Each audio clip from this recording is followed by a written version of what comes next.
Okay.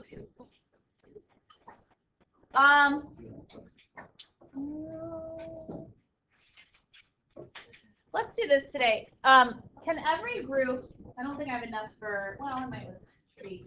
Can every group grab a red calculator just so you can kind of see how we're going to enter this stuff in the red calculator? Because that's what you're going to have for your quiz. That way we can do a little practice. You can share is fine.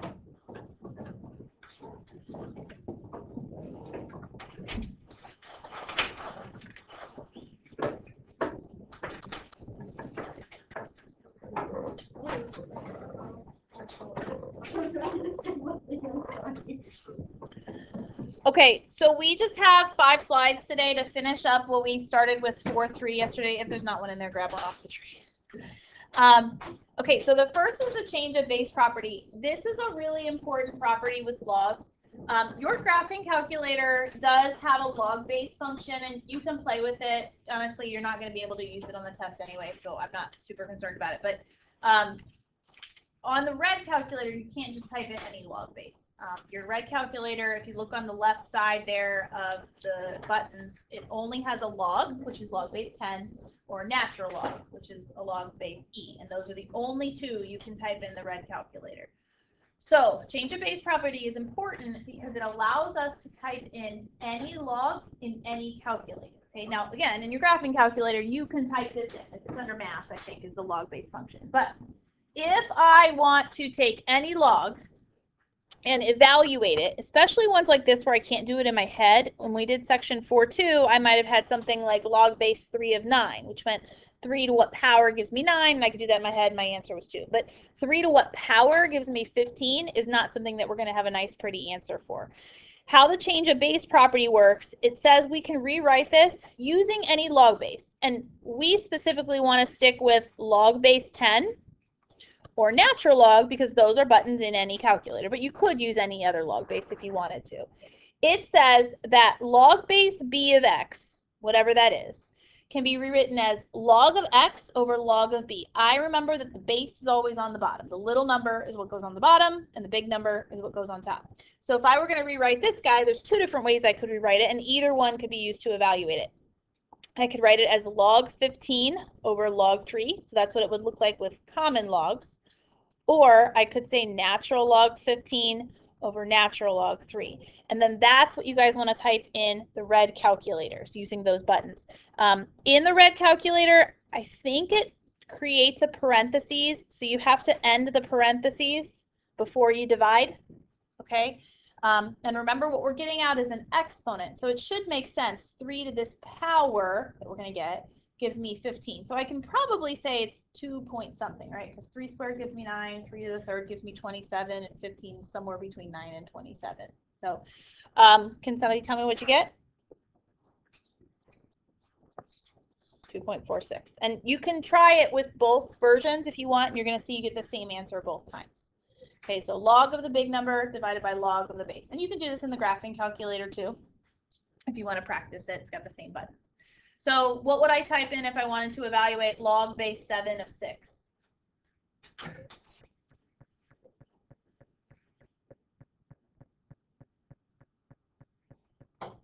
What would I type in?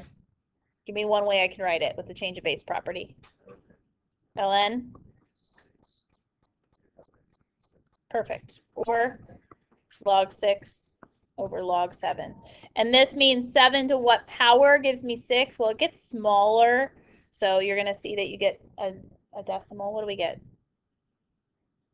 0.92, about.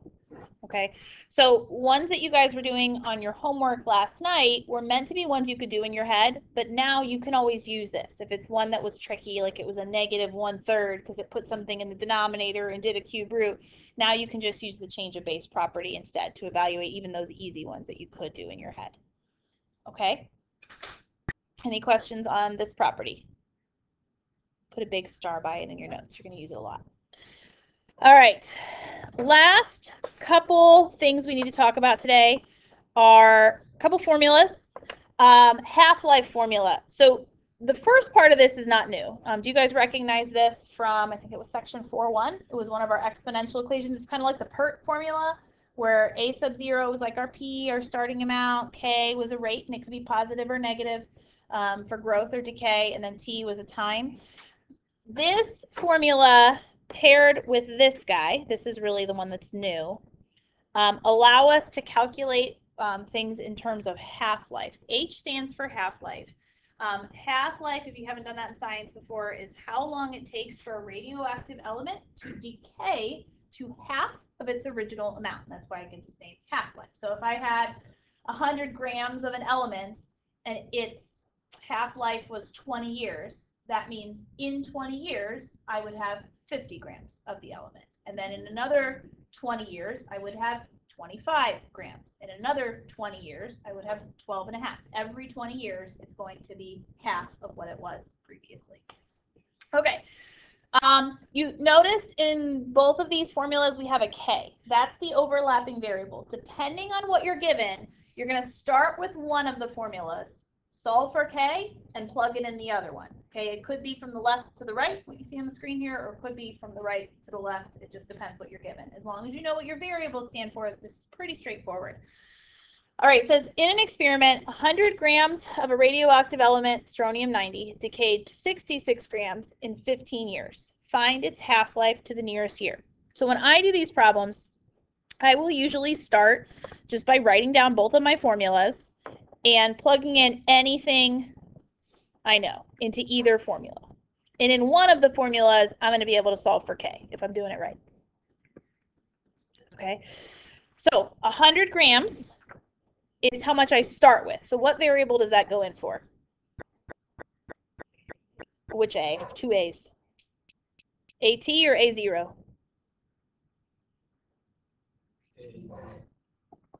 It's a starting amount, so it's A0. How much do I end up with of the element? How much? 66. That's AT. Okay, what you start and end up with are your A variables. E is always E. It's just that number 2.718. Where's 15 years going to go? That's T. That's my time. K, I don't know in that formula, but we're going to be able to solve for it. I don't know K over here, and I don't know the half-life. Ultimately, H is what we're trying to find here. We are finding the half-life. Strontium-90 is just extra information. It's the name of the element. It's not anything we're plugging in. All right, so we're going to start on the right side, and we're going to work our way over to the left. So first thing I'm going to do is divide both sides by 100. Get that E to the power alone. That's going to give me 0.66 equals E to the 15K power. Okay, this was something that was in one of the videos that you guys watched. If we have, and we did it with the PERT formula actually in that video, if you have a base E, what will cancel out a base E? A what? Natural log. A log of that same base will cancel out that exponent base. And because I have an exponent base E, I need a log base E. So what we're going to do now, because I want to get rid of that base E, I'm going to take the natural log on both sides to keep my equation balanced. Okay. On the left, it's still going to be natural log 0.66. On the right, the natural log and the base E cancel. Log base, exponent of the same base, and I'm just left with 15K. So that allows me to get that K out of the exponent. Then we're going to divide both sides by that 15, and that solves for K. K should always be a negative number because it is exponential decay when we have half-life. So it's always decaying, it's always negative. That's our growth rate we're solving for. All right, so in your calculator, even in the red calculator, we're going to type in natural log 0.66, enter parentheses, divided by 15. I'm going to give it a few decimal places, negative 0.0277 we get for K. Then we're going to plug it into this other formula where I see the K at, negative 0.0277, and that's going to give me my half-life. So negative natural log 2, end my parentheses, divided by negative 0.0277, and I get 25.02. So my answer would be about 25 years, if I round to the nearest year, would be the half-life. It takes about 25 years for this element to get to half of the amount it started at.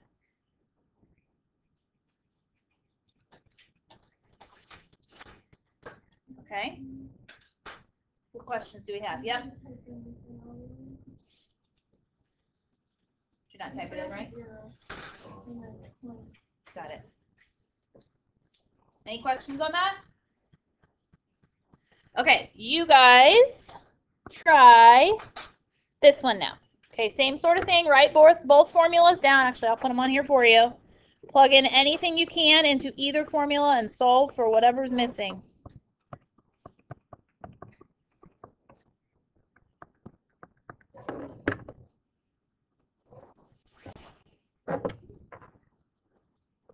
This one.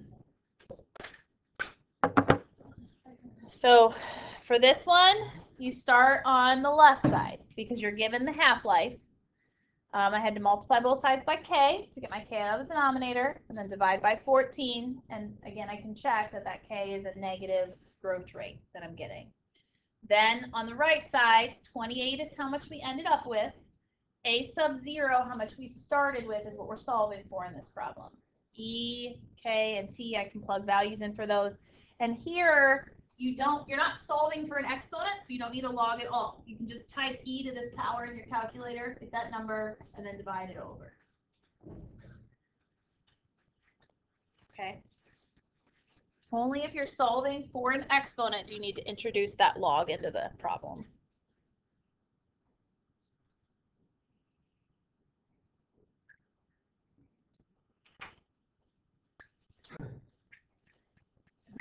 How did you take the natural log of that? So I can, but I don't need to cancel that e out because I'm not solving for the exponent. In the last problem, my variable was up in the exponent, and I needed to cancel out the e. Here, I can just figure out what e to that power is. Yeah. So that's the 25, and I multiplied the negative 0.0495 times 25. That's my power. E to that power is where that 0.2901 is coming from. So from here to here, I'm solving for a sub 0, so I just put this number and divided it over to that side. Yep, cancel it out. Wait, why is there a multiplication step but not the exponent step? It is not an exponent. Nope, because I did, like, I mean, I think the e can make it look a little messy. If this was a 2, 2 to that power is this number. That's all this is. E to this power is this number. So it's not a power. It's just whatever that is. If I said 2 to the third, the answer is 8. 8's not an exponent. It's just, it is 8. That's what 2 to the third power is. Right? Yeah. E is like 2.718. It's an irrational number like pi. Wait, so would I do that on my calculator? You would need to do that in your calculator, absolutely, yes. Okay. Yeah, the calculator. Did you show us how to do the E in the red calculator is it above the natural log? Yeah, it's there. So you're going to hit second ln, and then it types in E, and it automatically sets the exponent up for you. So if you just wanted an E, you can type in E to the first in the red calculator. Okay? Mm-hmm. That's why I'm practicing with the red ones, just to make sure you know what you're doing. No, I actually did. Were you listening? Okay, last couple problems.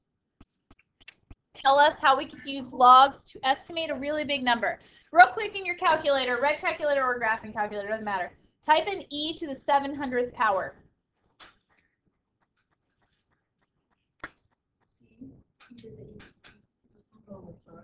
Overflow error. And even in the graphing calculator, it's going to tell you overflow or error. So you will not be able to use a calculator for a problem like this other than with our log properties. This is too big, but we want to be able to figure out how many digits are in this number and scientific notation. So we use logs to do that. So what this property says is that if the log of a certain number is between two integers, we round up, and the higher of the two integers is how many digits that number has. So for example, if I take this number 8,700 whatever, that's a 4-digit number. If I take the log of it, the log is 3 point something. You can try it in your calculator. I round up to 4, so that tells me that that number has 4 digits. Okay. So if a log of a number was 57.3, we round it up and say that it has 58 digits. So let's try it with this one. My number k is e to the 700th power. We want to figure out what the log of that number is, and that allows me to figure out the digits. Now, the log is specific here. It's log with no base, so it's not a natural log. Even though there's an e in this problem, we're using a common log. It is always a log base 10 in this property, okay? So on both sides of this equation, I'm going to take the log. Log of k equals log e to the 700th power. Just log of both sides, okay? Now here, the log and the e don't cancel because they're not the same log base. One's a log base 10, one's a exponent base e. So this is where the properties that we learned yesterday come in. If I have a log, what can I do with an exponent? Bring it down in front. So that's what we're going to do. We're going to take that 700 and we're going to make it 700 times log e. And now that is something that you can type in your calculator, and it's not going to give you an overflow error because it's not an exponent anymore. It's not this really huge number. So type that in, 700 times log e, and again, you can just do e to the first power in the red calculator if you don't need another power on it. And you should get, I'm actually going to write out every decimal place I get here, 304 point, hold on. 304.0061373. Those numbers are going to be important later. Okay, everybody get that okay? So whatever that is, we round it up. If I round it up to the next integer, what do I get? This number has 305 digits. That's the first answer. My question. Second part of the question, we can use what we just wrote to put this number in scientific notation, which again, the calculator is not going to do for us. Okay, here's what I have right now. I have the log of, and I'm going to write log base 10 of k equals this number.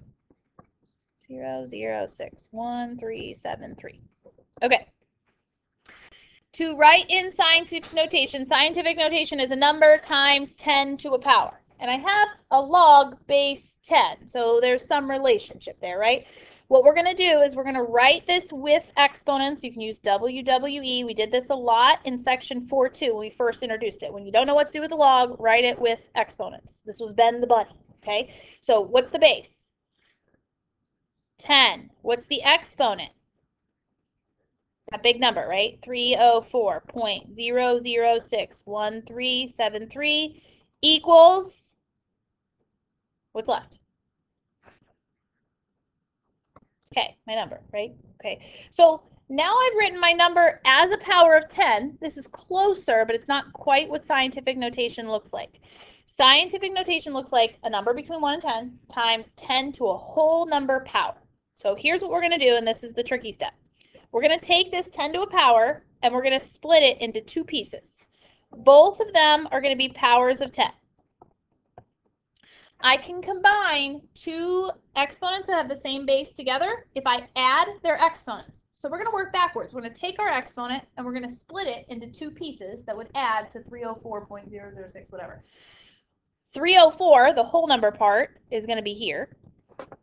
And then the decimal, as many digits that I can get, 0.0061373 is going to go there. And again, you can kind of spot check that with your exponent properties. Exponent properties stay same base, add them together, exponents are what we're adding. Base stays the same.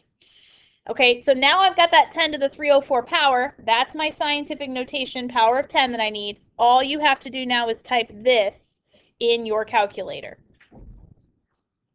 Okay, what you could do in the calculator is you could subtract 304 from your previous answer to get the decimal. It'll even actually give you a couple extra decimal places. And then take 10 to that power. So I get, you should always get a number between 1 and 10 here. 2, 3. That's as many digits as my calculator is going to give me. Okay, and again, to get that, I took My previous answer, I subtracted 304. It gave me a bunch of decimal places. I took 10 to that power, and I get this. So this is where you can actually see that there would be 305 digits if you're not sure. So imagine I take that decimal and I move it 304 spaces to the right. That's why there's 305 digits. 1 plus another 304 after it. So this is still at like a severely rounded number, right? We've only got like 10 digits of 305 digits, but it's as close as we can get. All right. Any questions? All right, last one is yours to try. Same sort of problem. Find the number of digits and put it in scientific notation with as many decimal places as you can get. And then we're done for the day. Why not?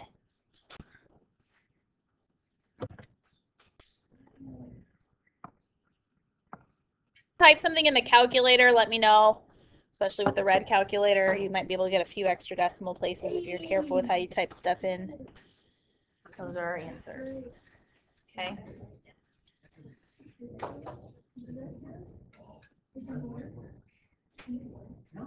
I think you guys did it wrong. Do you have a question on how to make it work? It should work. Okay. All right. Actually, you want to take it so that way you can show me what I don't know what first part is. Or can I give you the last one? It's like on both that. Yeah.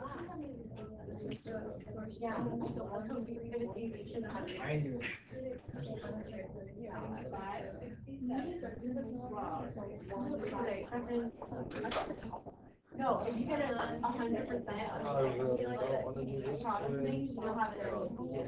Yeah. Have a seat. Don't say that too loud. Right? Real quick, I got a text.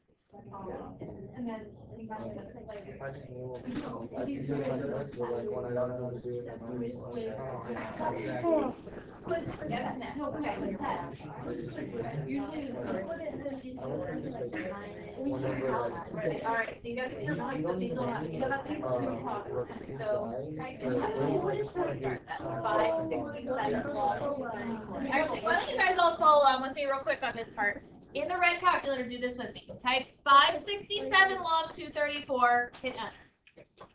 Okay, did you get the 1343, whatever? Okay. Now, from that number, minus the 1343. And hit enter. So now do you see there's a few extra decimal places, the 11515 gives you a little extra.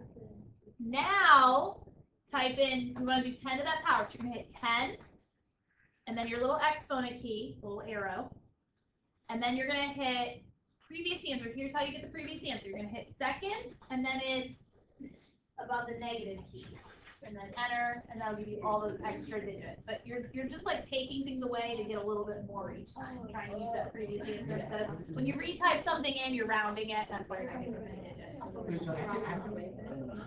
So we subtract 1. Yeah. From the big one. I mean, you're Yeah. adding your type in your Yeah. calculator, correct? So what did you have to remember. In the calculator. Oh, then we get more points when we put it Okay, down. you get more decimal places. Yes. Say this was going on. So basically, We have to use the method you just showed us to get that. To get all those digits, yes. so if we It was subtract. like for the final two, I understood that up there, but like 5, 3 at the end of that. So that might just be like a minus 1. It's a rounding issue because you rounded to type something in. You're trying to do it without having to retype something in. Because when you retype something in, it's rounded versus when you use a previous answer in the calculator, it's not rounded. Okay, You with me? Okay. This is just like calculator skills 101. This is good stuff. put this number in. All right, other questions? It only showed us. That's what it was. I had a feeling. Okay. All right. So guys, rest of the period. Well, you don't have a ton of time. 15 minutes is yours.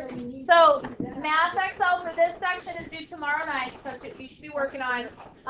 Tomorrow we're gonna do the first part of 4-4. Quiz is moved to Friday. Okay. Quiz is moved to Friday. Oh, All right. I'll do cell phone lotto. One extra one.